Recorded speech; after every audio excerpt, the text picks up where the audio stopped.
In the early industrial era, London, like most major early industrial cities, had grown beyond its ability to harvest timber for charcoal. Deforestation drove up the price of wood, improving the economics of the alternative, coal. Ever higher coal demand led to ever deeper coal mines. Those deeper mines punched below the water table, necessitating pumps to force out water. Muscle didn't work at all to clear out the freaking water table, so steam engines came into being to address the problem. But the new steam engines required power, and that power came from coal, and that coal came from ever deeper shafts that filled with ever more water. Faced with the cost of ever deeper shafts and ever more expensive steam engines, some suppliers ventured farther afield to source coal from seams that were not directly adjacent to London. That fix required its own build-out.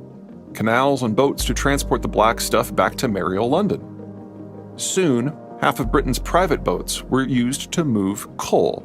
Some enterprising coal suppliers combined the newer, more powerful steam engines with rails used for cart transport within the mines, with a metal that only coal could smelt: steel. Railroads were energy made animate. Getting man to the moon was cool and all, but humanity's greatest trick to date is building machines to get grain from more than 50 miles inland to the water, and to do so while still making a profit. Moving stuff on water remained cheaper, but a rail line could be built to anywhere that was flat, and transporting stuff via rail was only twice the cost to operate of a ship. Compared to the greater than 20 times the cost for pre-rail land transport, only having to pay double was a true revolution. The most prolific agricultural lands in the world, the ones that we rely on to this day, not simply to keep modern society in motion, but to quite literally keep everyone alive, could now be open for business. In Europe, the shift from carriage to rail reduced the cost of internal transport by a factor of 8, enabling the rapid massing of nouns of all kinds at economically sustainable prices, whether the nouns in question be foodstuffs, coal, iron ore, or soldiers. Russia provides an excellent example of how transformative this can be. Much of the southern Russian territory is a climate zone known as steppe. Hot summers, cold winters, and so very demoralizingly flat and boring. Precipitation is fickle, but in a wet year, agricultural growth can be explosive. The problem is getting the grain out. What navigable rivers Russia has don't flow through or to useful places, with most terminating in the Arctic. Horses and carriages dragging thousands of tons of grain over the great Russian wide open is far too taxing to be profitable in any era. What little trade occurred fit the normal bill. High value relative to weight. Think pricey cloths and precious metals. Between the steppe's openness and the boom-bust economic cycle that followed the rain, it should come as no surprise that the horse-mounted Mongolians had no problem conquering the whole region and holding it for 3 centuries, while making a bang-up living taxing the northern branches of the Silk Roads. High internal transport costs meant that any products that post-Mongol Imperial Russia wished to export had to be sourced close to ports.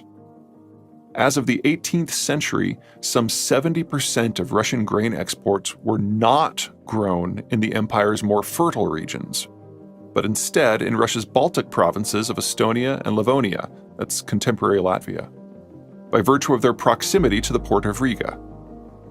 Inland Russian farmland, no matter how productive, was essentially cut off from the Russian market, never mind the world market. In the mid-19th century, Catherine the Great expanded Russian territory to the Black Sea, granting Russia warm water port access for the first time. Not only was much of this land in the fertile zones of what is today Ukraine, but the Black Sea is also proximate to Russia's own Black Earth region north of the Caucasus, a zone in that infamous steppe. In the 1853-56 Crimean War, several industrializing European countries did not simply defeat, but in fact thoroughly humiliated the largely unindustrialized Russian army.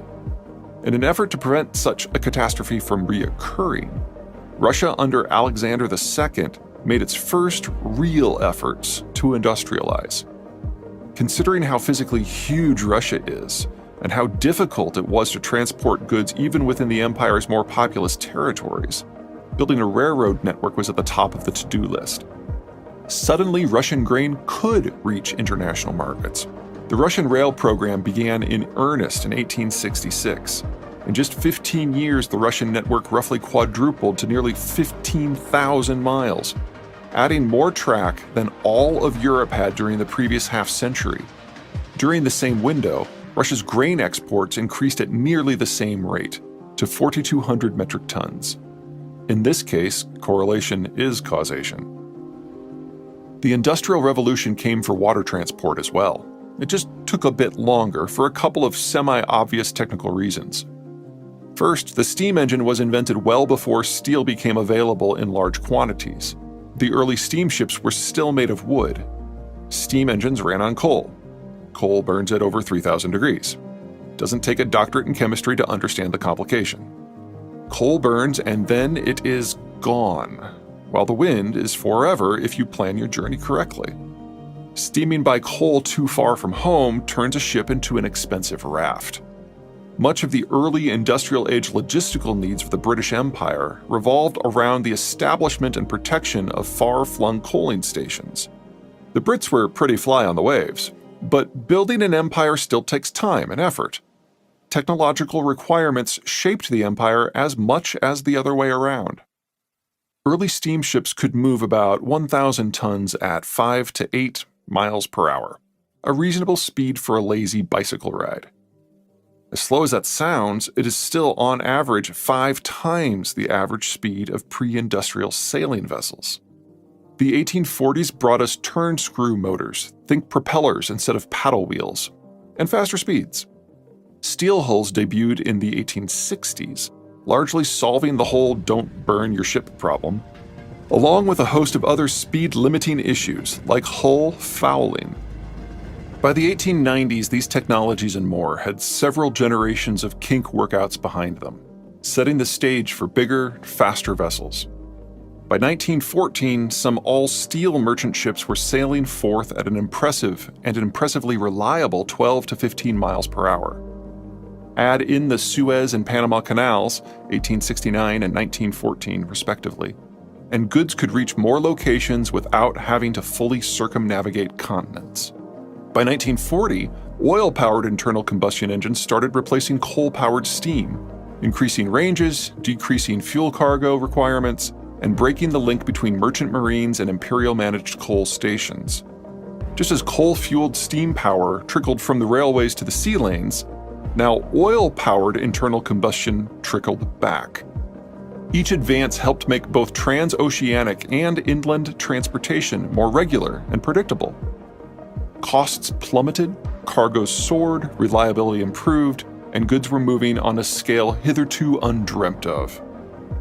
For the first time, true international trade in bulk goods was possible. Between 1825 and 1910, inflation-adjusted prices for freighting cotton and wheat fell by 94%.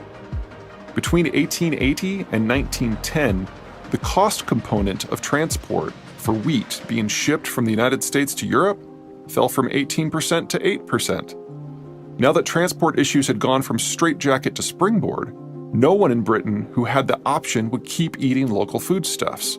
Between 1850 and 1880, the proportion of British cereals in the average British diet fell from 3/5 to 1/5. It wasn't just stuff, but people too. Just as the pre-industrial tech of deep-sea transport provided new opportunities for many workers, railways and steamships allowed the average person to consider a new life. The journey, now easier, faster, cheaper, and above all safer, opened up the world.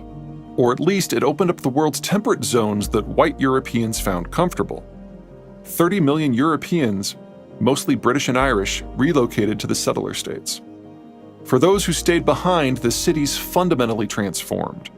Limitations of local food and forest evaporated, with even farmers, especially British farmers, discovering it was often easier to import food from elsewhere. Easier food supplies combined with more steel enabled cities to not simply expand out, but also up. Population density increased hand in hand with urban size, city planning, and new health-related technologies, compounding population growth. Whereas pre-industrial cities often relied on a constant influx of people to replace those who had died of starvation or disease, Industrialized cities were not synonymous with death. They could sustain their populations, and so grew rapidly. By the 1920s, the internal combustion engines that so revolutionized first water and then rail transport had been sufficiently miniaturized to lead to yet another transport-related overhaul: trucks. Unlike water transport, which required a port, or rail transport, which is largely limited to areas with slopes less than 1%, trucks could go anywhere that any road could reach. Demand for energy production entered an entirely new era. Trains retained dominance for trips over 500 miles, but trucks took over most of everything else, especially the all-important final mile of delivery. Concrete and asphalt started to replace dirt and brick as the primary road construction materials. 15 centuries after the fall of Rome, we finally got better roads. Horse poo finally, miraculously, thankfully, vanished from urban streets. By 1945, railways, barges, and trucks were all stuffed full of manufactured goods, agricultural products, and bulks like coal and wheat that were all ever easier to produce. The transport and logistical log jams that had held humanity back since we fell out of trees on the edges of the African savanna finally dissolved into the misty memories of yesteryear. History didn't so much speed up as launch forward. We went from the earliest days of steam, dying of dysentery, to get off my side car vacation culture on the outside edge of a single human lifespan.